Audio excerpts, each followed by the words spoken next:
Hi friends, welcome to our channel.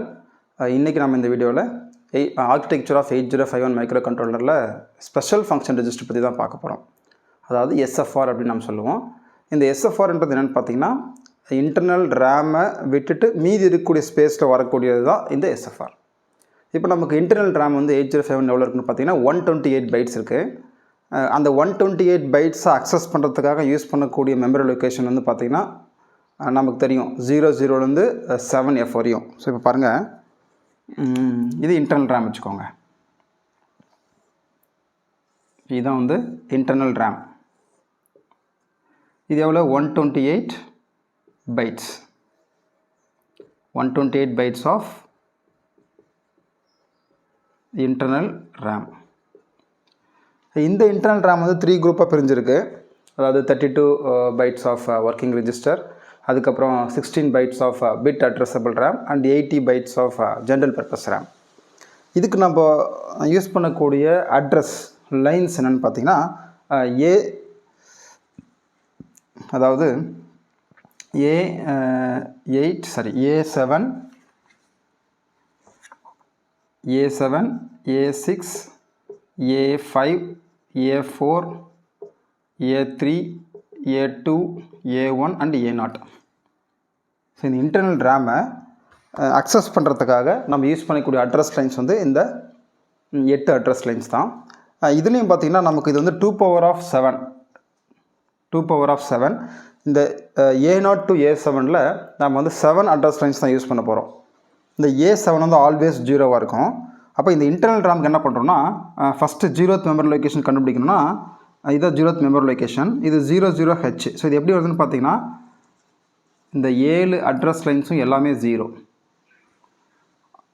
இதை நம்ம ஹெக்ஸாடெசிமலில் போடும்போது 00H. ஸோ இதையும் நம்ம 0 தான் வச்சுப்போம், A7. ஸோ A7ன்றது எல்லாத்துக்குமே 0 தான். அதே போல் செகண்ட் மெமரி லொக்கேஷன் வந்து பார்த்திங்கன்னா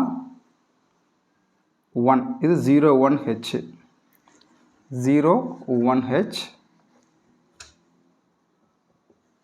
ஸோ 4 ஹெக்ஸாடெசிமலில் பிரிக்கும் போது இது 4ஆக பிரிக்கிறோம், இது 4ஆக பிரிக்கிறோம். அப்போ இது வந்து 0, இது வந்து 1.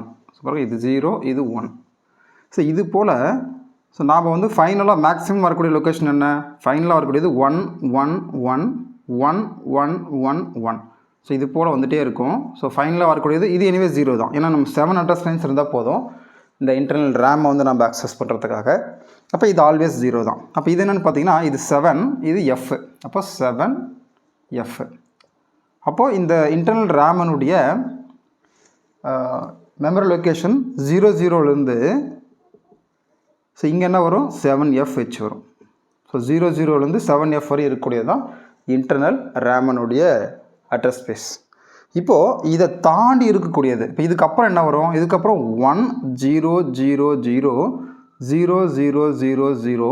இதுக்கப்புறம் பார்த்தீங்கன்னா 1 0 0 0 0 0 0 1. ஸோ இது வந்து 80.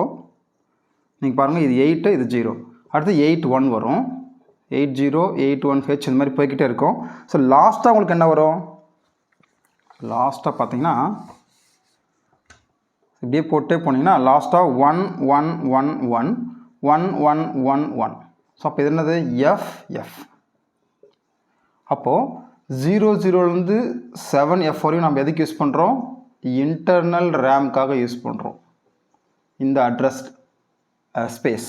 அதாவது 00லேருந்து 7FH லொக்கேஷன் வரையும் எதுக்கு யூஸ் பண்ணுறோம், இன்டர்னல் ரேம்காக யூஸ் பண்ணுறோம். ஸோ பாருங்கள், உங்களுக்கு கீழே போடுறேன். ஸோ இதுதான் இன்டர்னல் ரேம்.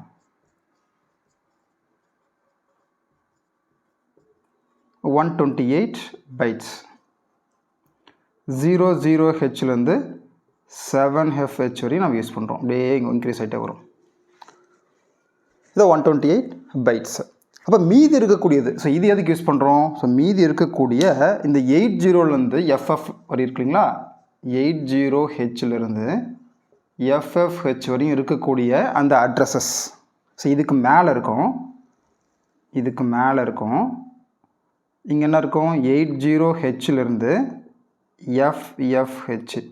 இது ஒரு 128 பைட்ஸ் இருக்குமா, இது ஒரு 128 பைட்ஸ் இருக்கும். இது ஒரு 128 பைட்ஸ், இது ஒரு 128 பைட்ஸ். ஏன்னா நம்ம 2 power of 8 2 power of 8னா நமக்கு இது டோட்டலாக 8 பிட்ஸ் இல்லையா, அப்போ 2 power of 8னா 256 பைட்ஸ் நம்மக்கிட்ட இருக்கும்.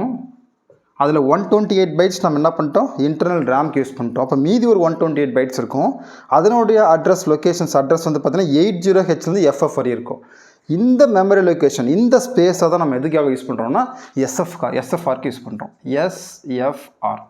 SFRனா என்ன, ஸ்பெஷல் ஃபங்க்ஷன் ரெஜிஸ்டர்ஸ். ஸோ உங்களுக்கு புரியும்னு நினைக்கிறேன். அப்போ அந்த SFR, அந்த ஸ்பெஷல் ஃபங்க்ஷன் ரெஜிஸ்டர்னுடைய அட்ரஸ் ஸ்பேஸ் எவ்வளோ வரும்னு பார்த்தீங்கன்னா 80லேருந்து FF மெமரி லொக்கேஷன் வரையும் வரும். ஆனால் இங்கே இதில் என்ன பிரச்சனைனா, இந்த 128 பைட்ஸுமே நாம் வந்து ஃபுல்லாகவே வந்து SFRக்கு யூஸ் பண்ணுறதில்ல. சில மெமரி லொக்கேஷன்ஸ் வந்து பார்த்திங்கன்னா ஃப்ரீயாக எம்டியாக இருக்கும், சிலதை மட்டும் தான் நம்ம யூஸ் பண்ணுறோம். அப்போ டோட்டலாக எத்தனை ஸ்பெஷல் ஃபங்க்ஷன் ரெஜிஸ்டர்ஸ் வந்து 8051 இருக்குன்னா டோட்டலாக 21 SFRs தான் இருக்குது. எத்தனை SFR இருக்குது பாருங்கள், 21 SFRs. இது மட்டும் தான் SFR, special function registers. 21 SFR தான் இருக்குது. ஸோ என்னென்ன SFR இருக்குன்றதை இப்போ பார்க்கலாம். அதுக்கு முன்னாடி நான் என்னென்ன போட்டிருக்குன்னு பார்க்கலாம். ஸோ பாருங்கள், SFR may be addressed much like a internal RAM. So internal RAM மாதிரி தான் நம்ம இந்த SFR யூஸ் பண்ணுறோம். இன்டர்னல் ரேம் என்ன, 00லேருந்து 7F வரையும் நம்ம அட்ரஸாகவும் யூஸ் பண்ணிக்கலாம். R0, R1, R2 உங்களுக்கு வந்து இது 3 பார்ட்டாக பிரிஞ்சிருக்குது. Bit addressable RAM, general purpose RAM, அதுக்கப்புறம் ஒர்க்கிங் ரெஜிஸ்டர் பிரிஞ்சிருக்குது. அந்த மாதிரி நாம் வந்து எப்படி மெமரி லொக்கேஷனை வச்சு நாம் வந்து இன்டர்னல் ரேமை யூஸ் பண்ணிக்கிறோமோ அதே போல் இந்த SFR, ஸோ இதுதான் SFR. இந்த SFRஸையும் நம்ம என்ன பண்ணிக்கலாம், இந்த மெமரி லொக்கேஷன் வச்சு நம்ம யூஸ் பண்ணிக்கலாம். ஸோ 80லேருந்து FF வரையும். ஸோ அதுதான் உங்களுக்கு அடுத்து, ஸோ அதுதான் அங்கே போட்டிருக்கேன். So SFR may be addressed much like internal RAM, addressed from 80Hலேருந்து FF 128 பைட்ஸ் டோட்டலாக. Second point, some SFRs are also bit addressable. எப்படி வந்து ரேமில் வந்து பிட் அட்ரஸபிள் ரேம்னு ஒரு பார்ட் இருக்கோ அதே போல் some of the special function registers can be bit addressable. So பிட்டாகவும் நம்ம அதை யூஸ் பண்ணிக்கலாம், பைட்டாகவும் நம்ம அதை யூஸ் பண்ணிக்கலாம். ஸோ சிலதை மட்டும்தான், எல்லாமே யூஸ் பண்ண முடியாது. ஸோ அது எதுன்றதை நம்ம வந்து பின்னாடி வந்து பார்ப்போம். பின்னாடி வந்து நம்ம SFR யூஸ் பண்ணும்போது அதை பார்ப்போம். அதுக்கப்புறம் பார்த்தீங்கன்னா not all the addresses. So இங்கே 128 பைட்ஸ் இருக்குது, 80லேருந்து FF வரையும் இருக்குது. எல்லாத்தையுமே நாம் வந்து SFRக்கு யூஸ் பண்ணுறதில்ல, தேவைப்படுறதை மட்டும் தான் யூஸ் பண்ணுறோம். மற்றெல்லாம் எம்டியாக தான் இருக்கும், எம்டி ஸ்பேஸாக தான் இருக்கும். அந்த தேவைப்படுறதுனா எத்தனை இருக்குன்னா 21 இருக்குது. ஸோ அதான் போட்டிருக்கேன். டோட்டலாக 21 SFRs இருக்குது. ஸோ இதில் பார்த்தீங்கன்னா ஃபஸ்ட்டு வந்து A ரெஜிஸ்டர். ஸோ A ரெஜிஸ்டர்ன்றது ஒரு டைப் ஆஃப், கிட்டத்தட்ட எல்லாமே பாருங்கள் நம்ம பார்க்கக்கூடிய அத்தனையுமே SFRல தான் வரும். ஆர்கிடெக்சரில் பார்க்கக்கூடிய எக்ஸப்ட் அந்த R0 to R7 தவிர மற்றது எல்லாமே SFRல உங்களுக்கு வந்துடும், ஸ்பெஷல் ஃபங்க்ஷன் ரெஜிஸ்டர்ஸில் வந்துடும். பாருங்கள், ஏன்றது அக்யூமுலேட்டர், A ரெஜிஸ்டர், அதனுடைய அட்ரஸ் வந்து E0H. அதே இதெல்லாம் நீங்கள் கண்டிப்பாக மைண்டில் வச்சுக்கணும். நம்ம ப்ரோக்ராமிங் செய்யும் போது இந்த அட்ரஸஸ்லாம் நமக்கு வந்து தேவைப்படும். இது நம்ம கொஞ்சம் மனப்பாடம் பண்ணி தான் ஆகணும். ஸோ நீங்கள் வந்து ஏதாவது ஒரு லாஜிக் யூஸ் பண்ணி நீங்கள் இதை படித்து வச்சுக்கோங்க. கண்டிப்பாக வந்து ப்ரோக்ராமிங்க்கு அப்போ கண்டிப்பாக யூஸ் ஆகுது. Bன்றது B ரெஜிஸ்டர், அதனுடைய அட்ரஸ் F0H. DPH, ஸோ நம்ம டேட்டா பாயிண்டர்னு படிச்சிருப்போம். இது ரெண்டுமே டேட்டா பாயிண்டர் தான். ஸோ டேட்டா பாயிண்டர் அப்படின்றது என்னென்னா 16 bit register.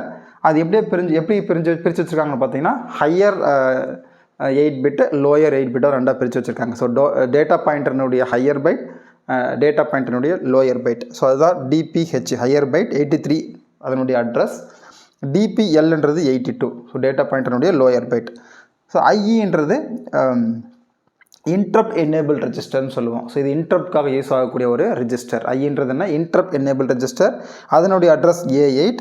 IPன்றது interrupt priority register, அதுவும் இன்ட்ரப்ட் தான் யூஸ் பண்ணுறோம், அது வந்து B8. So next port 0, port 1, port 2 and port 3. So நம்மக்கிட்ட 4 போர்ட் இருக்குது.